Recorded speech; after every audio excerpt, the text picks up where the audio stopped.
कि जैसन सोचले रहनी पवन सिंह जी मोर बड़े अनेता बेजोड़ बड़े हो। तो शुरू में जैसा वीडियो देखे, जी हाँ दोस्तों, अनुपमा यादव है जो कि कह रही है कि सांसद हो तो पवन सिंह जैसा। जी हाँ दोस्तों, देखिए पवन सिंह का जलवा जो कि बहुत ही ज़्यादा चल रहा है। पवन सिंह के गाने जो कि जगह जगह बज रहे हैं, चाहे वो बीजेपी के ही कोई आयोजन हो उसमें भी पवन सिंह का गाना बज रहा है। जी हाँ दोस्तों, पवन सिंह और देख सकते हैं वीना मानवी। जी हाँ दोस्तों, ये देखिए महिला आयोग के ये नेता है, दोनों लोग मिले हैं, नया नया फोटो भी देख रहे हैं।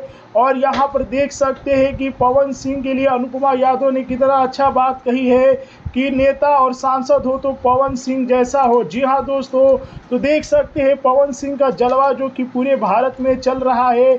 और पवन सिंह जो कि आप लोग देख सकते हैं नया नया वीडियो शेयर भी किए हुए हैं। जी हाँ दोस्तों, आप लोग देख सकते हैं पवन सिंह का नया नया फोटो। और काराकाट लोकसभा की गो विधानसभा में जनसंपर्क के माध्यम से जनता जनार्दन का आशीर्वाद लिया। तो कैसा लगा पवन सिंह का नया नया फोटो? अनुपमा यादव की इस वीडियो पर क्या है कहना, कमेंट में बताइए। वीडियो को लाइक कीजिए, शेयर कीजिए। जय हिंद।